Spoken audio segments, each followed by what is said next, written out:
चलिए शुरुआत करते हैं। आज हिमालय न्यूज़ में रहा है तो हम हिमालय के बारे में कुछ बातें जान लेते हैं ताकि हमारी जो जियोग्राफी वाला पोर्शन है ना वो कंप्लीट हो जाए। और जियोग्राफी हम जनरली देखते हैं एनसीईआरटी की बुक से।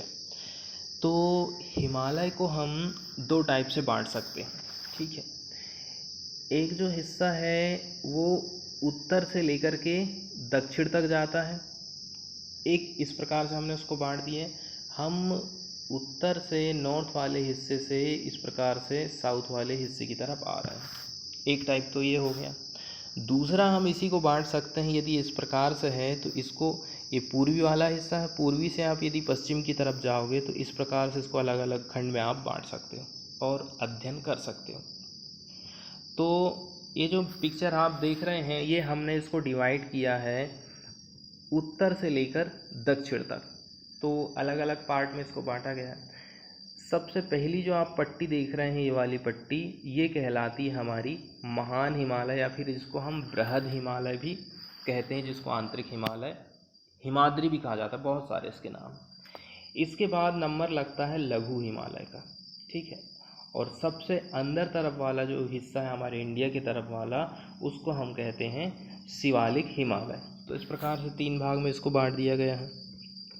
ठीक इसी प्रकार से अब हम पश्चिम से पूर्व की तरफ या पूर्व से पश्चिम की तरफ जो इसको बांटा जाता है उसको देख लेंगे बाद में।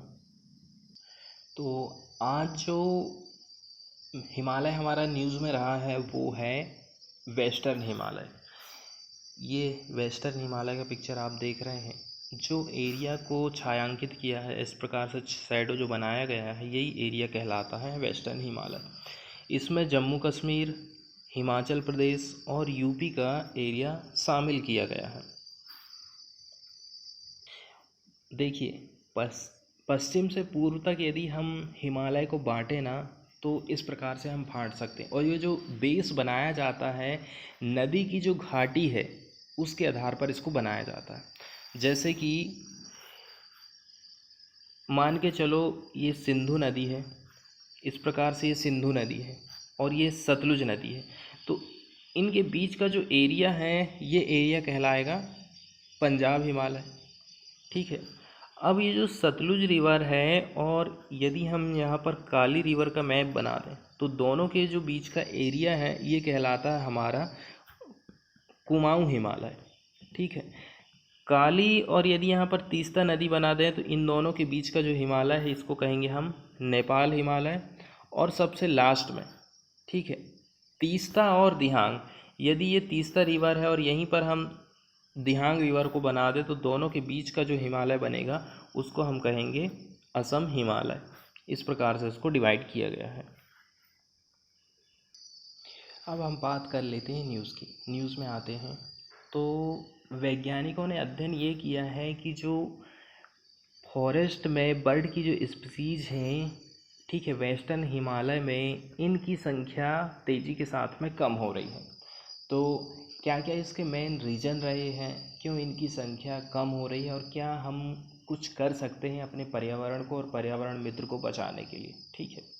तो जो हमारे यहाँ की नेटिव स्पीसीज नहीं है उनकी संख्या यहाँ पर बढ़ने लग गई है, ठीक है। लैंड यूज़ चेंज होने लगा है, इसी के चलते चलते यहाँ पर जो देसी प्रजातियाँ पाई जाती थीं उनकी संख्या तेज़ी के साथ में कम हो रही है, ठीक है। इसके अलावा रिसर्चर्स लोगों ने ये भी नोट किया है कि जो ड्रास्टिक लॉस है पॉलिनेटर बर्ड्स का। पॉलिनेटर बर्ड्स कौन होती हैं? जो कि परागकण में हेल्प करती हैं, ठीक है, एक जगह से दूसरी जगह पराग को ट्रांसफ़र करती हैं ना, जिससे फूलों में प्रजनन का काम होता है। तो इस प्रकार की जो चिड़ियों की प्रजाति है उनकी संख्या कम हो रही है। और जो इंसेक्टोवोरस हैं, मतलब कीटों को खाने वाली है ना, ठीक है, डिग्रेडेड जो फॉरेस्ट एरिया है और भी जो मोनोकल्चर्स एरिया है और जो अर्बनाइज्ड साइट्स है, इधर पर बहुत ज़्यादा इनकी तादाद कम देखने को मिल रही है। देखिए, उत्तराखंड के बारे में यहाँ पर कुछ बातें बताई जाती हैं कि जो एक्सट्रीमली कोल्ड विंटर का जो मौसम है और जहाँ पर समर आपको सुखद लगेगी, ऐसा मौसम रहता है कहाँ पर, उत्तराखंड वेस्टर्न हिमालय।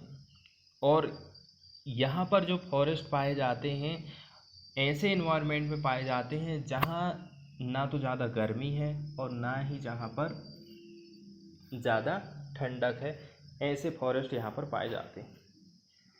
अब ये जो जगह है ये हार्बर है, मतलब उनका एक कहना चाहिए स्थान है, आवास स्थल है, जो कि नेटिव स्पीसीज है ना, जो लोकल जो प्रजातियां पाई जाती हैं पशु पक्षियों की, उसका ये एक हार्बर है। तो न्यू स्टडी में ये एनालाइज किया गया है कि ये जो नेचुरल ओक जहाँ पर ज़्यादा है और जो ऐसे फॉरेस्ट जिनको मॉडिफाई किया जा चुका है, ठीक है, यहाँ पर बहुत ही ज़्यादा ड्रास्टिक लॉस देखने को मिला है, ठीक है, बर्ड स्पीसीज में। जितने भी आप मॉडिफाइड लैंडस्केप देख रहे हैं ना, जहाँ पर जैसे कि पहले वृक्षों को काटा जाता है या फिर नए वृक्ष लगाए जाते हैं या फिर वहाँ पर लोग रहना चालू कर देते हैं और दूसरी जो इंफ्रास्ट्रक्चर वहाँ पर खड़े करते हैं, ठीक है, इसी के चलते चलते लॉस देखने के लिए हमको मिलता है। अब हम बात कर लेते हैं रिसर्चर लोगों ने कितने एरिया को अपनी स्टडी में शामिल किया था। इन्होंने स्टडी किया था लगभग 1285 स्क्वायर किलोमीटर का एरिया, ठीक है, और यदि हम हाइट की बात करें तो 1700 से लेकर 2400 मीटर तक की हाइट वाला ये एरिया था। तो इन्होंने 6 प्रकार से जो भूमि का यूज़ किया जाता है, लैंड का यूज़ किया जाता है, उसको अलग अलग भागों में डिवाइड कर लिया, ठीक है। इसमें उन्होंने इंक्लूड किया नेचुरल ओक फॉरेस्ट, पहले नंबर की कैटेगरी है। दूसरे नंबर की जो कैटेगरी इन्होंने बांटा था डिग्रेडेड ओक फॉरेस्ट, पहला तो हो गया, ठीक है, नेचुरल प्रकार से जो ओक के फॉरेस्ट वहाँ पर पाए गए हैं, पहले नंबर का ये हो गया। दूसरे नंबर का है डिग्रेडेड ओक फॉरेस्ट, इसका मतलब ये हुआ कि जिसका यूज़ लाइटली यूज़ किया गया है इस फॉरेस्ट का, ठीक है, जो भी आप एक्टिविटी वहाँ पर करते, चाहे खेती बाड़ी करें या फिर अन्य एक्टिविटी करें। इसके बाद तीसरे नंबर में इन्होंने बांटा था लोप्ड ओक फॉरेस्ट, ठीक है, इसका मतलब ये है बहुत ही ज़्यादा जिस फॉरेस्ट का यूज़ किया गया है। इसके बाद इन्होंने बांटा पाइन फॉरेस्ट चौथे नंबर में। इसके बाद एग्रीकल्चर कल्टीवेशन वाला एरिया पाँचवें नंबर का। इसके बाद इन्होंने बांटा था बिल्डिंग जहाँ पर बनाई गई हैं और ऐसी साइट जहाँ पर बिल्डिंगें पाई जाती हैं। 6 भाग में इन्होंने बांट दिया। अब ये जो 6 भाग में बांटा गया, अलग अलग इन्होंने अध्ययन करा कि कहाँ पर कितनी बर्ड की स्पीसीज मिल रही हैं या नहीं मिल रही हैं, या फिर तेज़ी से उनकी संख्या घट रही है। तो रिजल्ट ने ये बात सामने रखा कि अलग अलग जगह ना बहुत ही ज़्यादा लो डाइवर्सिटीज़ ऑफ स्पीसीज है, ठीक है। लो डाइवर्सिटी ऑफ स्पीसीज हमको देखने को मिलती है मोनोकल्चर एरिया में और अर्बन सिटीज़ में। मोनोकल्चर मतलब जहाँ पर एक ही किस्म की खेती आप करते हैं, जैसे कि मध्य प्रदेश में सिवनी ज़िला में हमारा जो एरिया पड़ता है, केवलारी तहसील वाला एरिया, उधर पहले सोयाबीन की खेती होती थी, अलसी लगाई जाती थी, चना मटर ये सारी चीज़ें लगाई जाती थी। लेकिन आज का टाइम ऐसा हो गया है गेहूं और धान के अलावा कुछ भी वहाँ पर नहीं लगाया जाता। अब कंटिन्यू एक ही प्रकार की फसल लेने से ना भूमि की जो उर्वरा शक्ति रहती है वो प्रभावित होती है। और दूसरी चीज़ हम यहाँ पर ये देख रहे हैं कि ऐसे एरिया में हमको पशु पक्षियों की ज़्यादा प्रजाति देखने को नहीं मिलती है, ठीक है। ये तो हमने देख ली मोनोकल्चर और अर्बन सिटीज़ में। दूसरी बात ये है इन्होंने ड्रास्टिक लॉस देखा पॉलिनेटर बर्ड्स का, ठीक है, और जो इंसेक्टिवर्स हैं किधर किधर पर देखा, इन्होंने देखा डिग्रेडेड फॉरेस्ट में। डिग्रेडेड फॉरेस्ट हम किनको कहेंगे, ठीक है, जिनका लाइटली यूज़ किया गया है, यूज़ उनका ज़रूर हो रहा है, मतलब वहाँ ह्यूमन एक्टिविटी आपको देखने के लिए मिल जाएंगी। इसके बाद ये जो रिजल्ट है ना, इसको पब्लिश किया गया ग्लोबल इकोलॉजी एंड कंजर्वेशन। तो यदि हम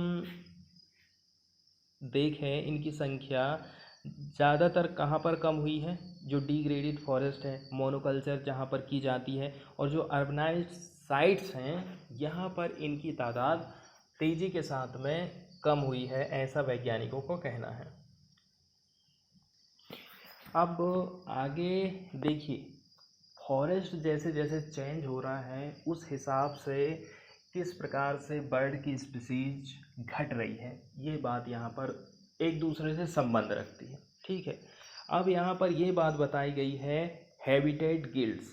अब हैबिटेट गिल्ड्स क्या होता है इसके बारे में आप समझ लीजिए। हैबिटेट गिल्ड्स का मतलब होता है ग्रुप ऑफ बर्ड स्पीसीज। इस प्रकार से बर्ड हैं, इनकी स्पीसीज अलग अलग स्पीसीज हैं, लेकिन ऐसा ग्रुप जिनका आवास स्थल का जो प्रेफरेंस है वो कॉमन रहता है। मतलब ये सारी बर्ड्स का जो ग्रुप है वो एक ऐसी जगह में रहना पसंद करता है, ठीक है, जो सबके लिए कॉमन हो। ठीक है, ये उसी को हम कहेंगे हैबिटेट गिल्ड्स। तो हैबिटेट जो गिल्ड्स है इसमें भी हमको डिक्लाइन देखने को मिला है। अब जैसे कि इनका ये कहना है कि कुछ कुछ ऐसी स्पीसीज, ठीक है, जो कि अपने फोरेज और ब्रीड, मतलब खाना और अपने बच्चों के प्रजनन के लिए, ठीक है, केवल डेंस प्रोटेक्टेड ओक में रहना पसंद करती हैं। ठीक है, उन्होंने एक पार्टिकुलर हाइट बता दिया। जबकि जो जर्नलिस्ट हैं, मतलब बाकी जो नॉर्मल कुछ कैटेगरी आपको मिलेंगी, वो लोग अपने आप को अनुकूल बना लेते हैं, एडॉप्ट कर लेते हैं एनवायरनमेंट को मॉडिफाइड हैबिटेट में। जैसे कि ऑर्चर्ड यदि आपको मिल जाता है, डिग्रेडेड यदि फॉरेस्ट हो गया है, तो ऐसे एरिया में कुछ सामान्य प्रजाति के पशु पक्षी अपने आप को ढाल लेते हैं या फिर एडॉप्ट कर लेते हैं। अब एक चीज़ आप ये ध्यान दीजिए कि कुछ कुछ ऐसी स्पीसीज वैज्ञानिकों ने देखा है जो कि लैंड को, यदि लैंड एरिया को मॉडिफाई कर दिया गया है ना, जैसे कि बिल्डिंग बना दी गई, खेती का पैटर्न चेंज कर दिया गया है, या फिर वृक्षों को काट करके हो सकता है दूसरे नए वृक्ष लगाए गए हों, तो ठीक है, कुछ कुछ पक्षियों के नाम यहाँ पर बताए गए हैं जिनकी संख्या कम हुई है। जैसे rufous bellied woodpecker, greater yellownape और rufous sibia, white throated laughingthrush और ब्लैक फेस्ड वार्बलर, ये इनकी संख्या तेज़ी से हमें कम देखने को मिली है। अब आपके सामने ये जो पिक्चर है ये है वुड पैकर्स की। ठीक है, अब इसमें ये बात बताई जाती है, यदि वुड पैकर्स की संख्या यदि बढ़ रही है तो इसका मतलब ये है कि यहाँ पर अलग अलग प्रजातियों की जो बर्ड की संख्या है ना वो भी इंक्रीज़ हो रही है। क्योंकि ये जो होल बनाते हैं ना, इस होल का यूज़ अदर पक्षी भी करते हैं। इवन कंडीशन यहाँ तक हो जाती है कि यदि यहाँ पर कोई पक्षी आ गया, इसका खुद का ये होल इन्होंने सुराख किया है, तो यदि यहाँ पर कोई पक्षी आकर के रहने लग जाएगा तो फिर यदि ये फिर कभी यहाँ पर ये रिटर्न आएगी तो इनको वो भगा देती, इतनी कंडीशन आ जाती। तो यदि इनकी संख्या बढ़ रही है तो इसका मतलब ये है कि हमें और भी ज़्यादा डाइवर्सिटी देखने को मिल रही है। इसमें एक वर्ड यूज़ किया गया है घेट्टो। अब घेट्टो ऐसी बस्ती को हम कहेंगे, ठीक है, ये इटालियन प्रोनाउंसिएशन होता है गेट्टो। तो ये एक प्रकार का पार्ट होता है सिटी का, जिसमें मेंबर ऑफ माइनॉरिटी ग्रुप जो है रहते हैं, specially as a result of social, legal और इकोनॉमिक प्रेशर के कारण से। तो इस प्रकार की बस्तियां इस एरिया में यदि बसने लग जाती हैं तो लोग वहाँ पर रहने लग जाते हैं। इसी के चलते चलते आप ये कल्पना नहीं कर सकते हो कि पिजन्स और जो ब्लैक काइट्स कभी यहाँ पर इतनी हाइट में पाए जाते थे, लेकिन अब यहाँ पर देखने को मिल जा रहे हैं। ठीक है, तो टूरिज्म एक्टिविटी बढ़ने लगी है, एंथ्रोपोजेनिक एक्टिविटीज़ बढ़ने लगी हैं। इसी के चलते चलते तेज़ी के साथ में जो नॉन नेटिव स्पीसीज है ना, वो यहाँ पर एंट्री करने लग जा रही हैं। अब ये बात तो हम उधर भी देख लिए थे कि किस प्रकार से विदेशी कछुआ की प्रजाति असम में पाई गई थी। ठीक है, तब तो यहाँ के वैज्ञानिक लोग बहुत खुश हुए थे, लेकिन जब उसकी प्रजाति एक जगह से दूसरी जगह, दूसरी से तीसरी जगह इतनी तेज़ी के साथ में फैलने लगी तो हमारे वैज्ञानिक लोग चिंतित हो गए। क्यों चिंतित हो गए? क्योंकि वो इतने तेज़ी के साथ में ग्रो कर रहा था ना कछुआ, कि हमारी जो देसी प्रजाति हैं उनको खाने के लिए कुछ बचने ही नहीं दे रहा था। ये दिक्कत हो जाती है। अब हमने देखिए वुड पैकर के बारे में तो पहला पिक्चर देखे थे, तो इसकी भी दो प्रजातियां पाई जाती हैं।